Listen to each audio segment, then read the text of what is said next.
Hubo un tiempo en que Argentina era más rica que Francia y Alemania. Buenos Aires era llamada la París de Sudamérica, pero este país que lo tuvo todo, cayó una y otra vez en diferentes gobiernos, hiperinflación e inestabilidad. ¿Cómo puede una nación tan poderosa estar al límite y aún así volver a levantarse? Hoy te contaré la verdadera historia de Argentina, desde los titanes prehistóricos hasta las tormentas políticas del siglo XXI. Para entender el alma de Argentina, debemos viajar atrás en el tiempo, a un mundo salvaje y primitivo, cuando esta tierra aún no tenía nombre. Pero antes de comenzar este viaje por la historia de Argentina, suscríbete al canal para no perderte ninguno de nuestros vídeos. Nuestra historia comienza con la tierra misma, en un tiempo inimaginable. Hace millones de años, Argentina era parte de Gondwana, conectada con otros continentes. La tectónica de placas reformaba el planeta, separando continentes y elevando montañas. La colisión de placas creó los Andes, alterando el clima. En el sur, la era del hielo esculpió la Patagonia con glaciares. Este paisaje de belleza cruda fue forjado por fuego y hielo. Este mundo antiguo fue un crisol de vida, un laboratorio para que la evolución floreciera. Antes de los humanos, esta tierra era gobernada por criaturas colosales. El escenario estaba listo para la era de los titanes. Mucho después, Argentina se convirtió en un parque jurásico, hogar de criaturas gigantes. El argentinosaurio, una montaña andante de carne y hueso, medía 40 metros de largo y pesaba 100 toneladas. El giganotosaurio, un terópodo más grande que el tiranosaurio rex, cazaba a estos herbívoros.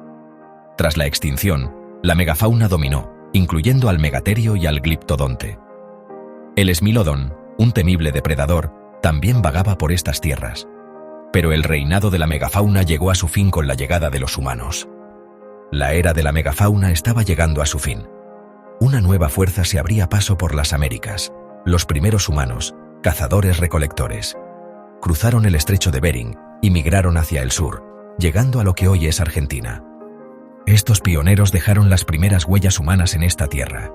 En la Patagonia, la Cueva de las Manos es un testimonio impresionante de estos primeros habitantes. Durante miles de años, generaciones dejaron su marca. Estarcieron sus manos en las paredes de roca en vibrantes colores.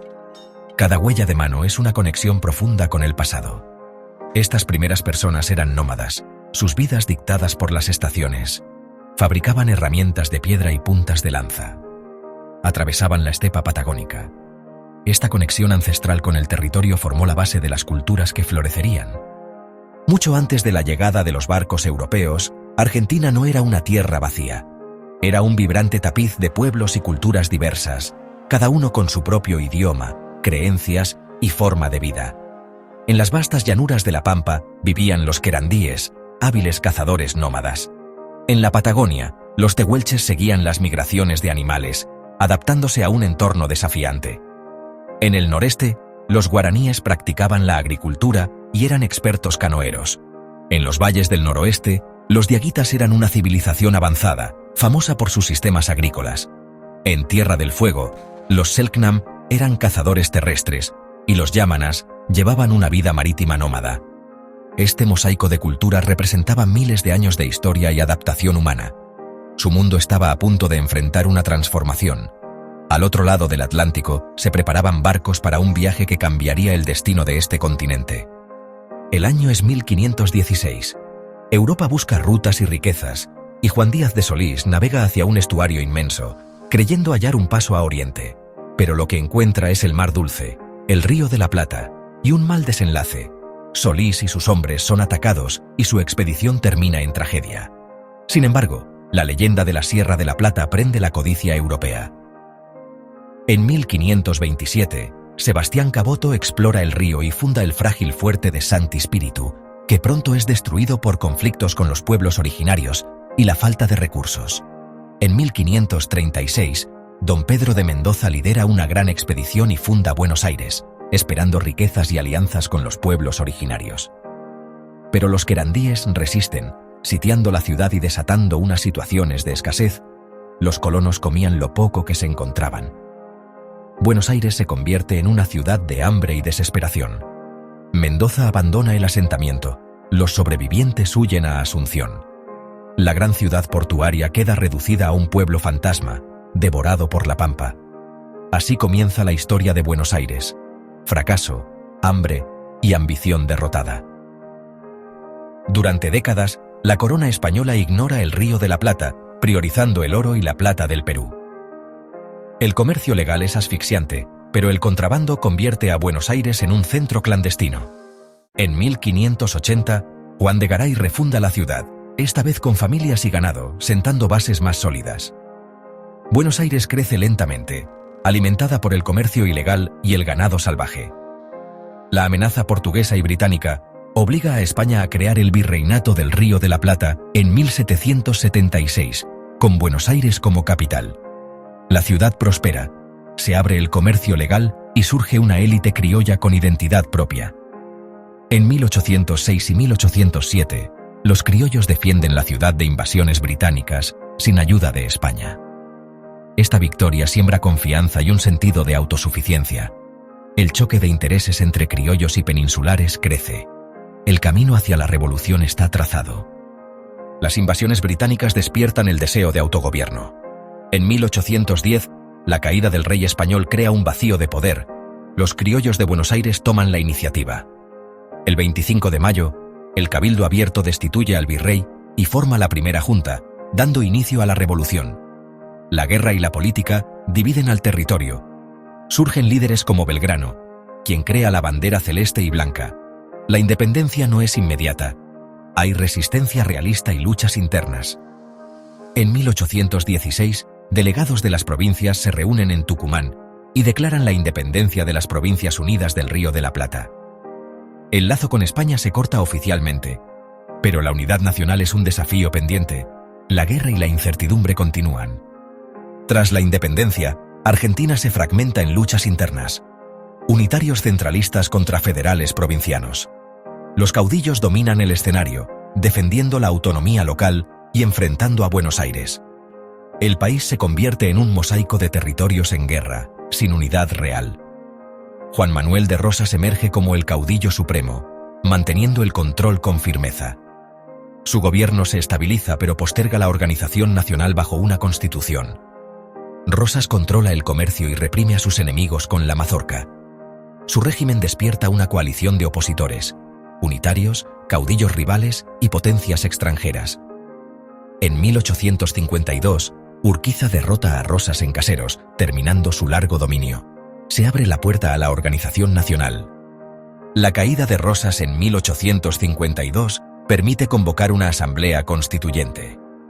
En 1853 se redacta una constitución federal inspirada en la de Estados Unidos, pero Buenos Aires se separa, temiendo perder su poder. El país queda dividido. Confederación y Estado de Buenos Aires compiten por el control. Tras años de tensión y enfrentamientos, la batalla de Pavón en 1861 decide el destino nacional.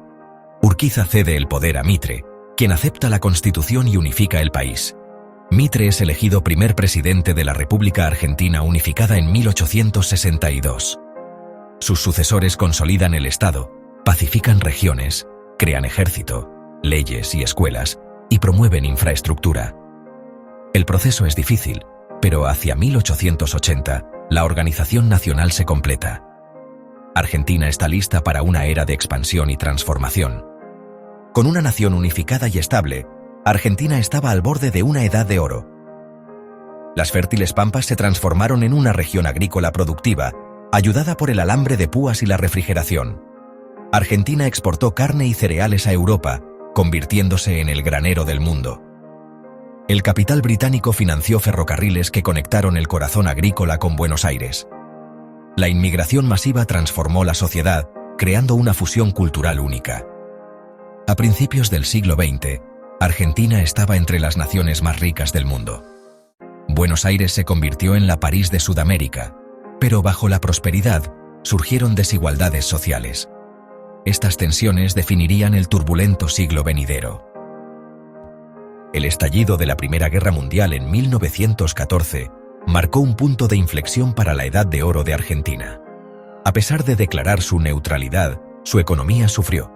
Esto generó presiones sociales y políticas, exponiendo grietas en el modelo agroexportador. Este periodo de agitación preparó el escenario para Juan Domingo Perón. En 1943, un golpe militar llevó a Perón al poder. Como secretario de Trabajo, cultivó lazos con los sindicatos, defendiendo los derechos de los trabajadores. Su creciente poder alarmó a los militares, lo que llevó a su arresto. Eva Perón movilizó a los trabajadores, inundando la Plaza de Mayo y asegurando su liberación. Perón ganó las elecciones presidenciales de 1946, marcando el comienzo de una nueva era. Su gobierno nacionalizó industrias clave y defendió la justicia social. Eva Perón se convirtió en un ícono nacional. Un logro clave fue otorgar a las mujeres el derecho al voto en 1947. Sin embargo, el gobierno de Perón se volvió autoritario. Los problemas económicos y la oposición militar llevaron a su derrocamiento en 1955, obligándolo al exilio. El golpe que derrocó a Perón en 1955 sumió a Argentina en décadas de inestabilidad política. El nuevo régimen militar prohibió el partido peronista y cualquier mención de Juan o Eva Perón. Esto solo fortaleció el misticismo del movimiento y profundizó las divisiones políticas. El peronismo siguió siendo la fuerza política más grande del país, operando desde las sombras. Durante 2 décadas, la política argentina osciló de forma inestable entre gobiernos civiles débiles y regímenes militares autoritarios. A finales de los 60, la frustración estalló.